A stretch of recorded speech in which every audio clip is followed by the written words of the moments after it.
Hello friends, Austria sports ക്ലബിൻ്റെ കീഴിൽ എടവണ്ണപ്പാറയിലെ എളമരം റോഡിൽ ഞാൻ പുതിയതായിട്ട് തുടങ്ങാൻ പോകുന്ന ക്ലാസ്സിൻ്റെ ഒരുക്കങ്ങളാണ് ഈ ഒരു വീഡിയോയിലുള്ളത്. ഇന്ന് ക്ലീനിങ്ങിൻ്റെ ആദ്യത്തെ ദിവസമായിരുന്നു. എഗ്രിമെൻറ്റിൽ നമ്മുടെ സാക്ഷിയെ കൊണ്ട് സൈൻ ചെയ്യിപ്പിച്ച്, സാക്ഷി വേറെ ആരുമില്ല, എൻ്റെ ക്ലോസ് ഫ്രണ്ടിൻ്റെ ഉപ്പേനെ കൊണ്ട് സൈൻ ചെയ്യിപ്പിച്ച് കീയും വാങ്ങി നേരെ ക്ലാസ്സിലേക്ക് പ്രവേശിച്ചു. ഇതാണ് ക്ലാസ്സിൻ്റെ അവസ്ഥ.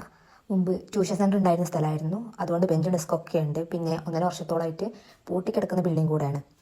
സഹായത്തിന് എൻ്റെ ഫ്രണ്ട് ഫവാസും കൂടെ ഉണ്ട്. ഞങ്ങൾ രണ്ടുപേരും കൂടെയാണ് ഈ ഒരു ക്ലാസ് നടത്താൻ തീരുമാനിച്ചത്. എവിടെ തുടങ്ങണം, എങ്ങനെ തുടങ്ങണം എന്നൊരു ഐഡിയ ഇല്ലായിരുന്നു. മൂക്കിലേക്ക് തുളച്ച് കയറുന്ന പൊടിയും വേസ്റ്റും മാറാലിയും ഒക്കെ ഉണ്ട്.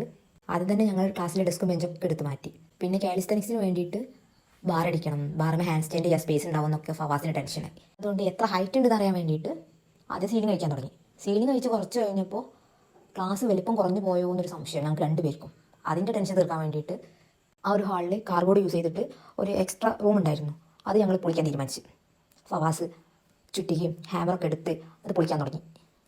അതിൻ്റെ നെട്ടും ബോൾട്ടൊക്കെ ഊരി മാറ്റി ഞങ്ങളത് പൊളിച്ചെടുത്ത്. വിചാരിച്ച പോലെ അല്ലായിരുന്നു, നല്ല വെയിറ്റ് ഉണ്ടായിരുന്നു. കാലിസ്തനിക്സിൻ്റെ ബാറടിക്കാൻ വേണ്ടിയിട്ട് ഫവാസ് ക്ലാസ് മൊത്തം തളർന്ന്. സംഭവം ഞങ്ങൾ വിചാരിച്ച പോലെ ഒന്നല്ലായിരുന്നു ക്ലാസ്സിൻ്റെ അവസ്ഥ. അത്യാവശ്യം വർക്ക് വരുന്നുണ്ട്. രാവിലെ തുടങ്ങിയ വർക്ക് അവസാനിക്കുന്ന വൈകുന്നേരം 6 മണിക്കാണ്. ഞാനതിൻ്റെ അടുത്ത് ഫുഡൊക്കെ കഴിച്ചിട്ടുണ്ടായിരുന്നു. നോമ്പായതുകൊണ്ട് ഫവാസ് ഒന്നും കഴിച്ചില്ല. എന്നാലും പുള്ളിക്കാരൻ ഫുൾ എനർജറ്റിക് ആയിരുന്നു.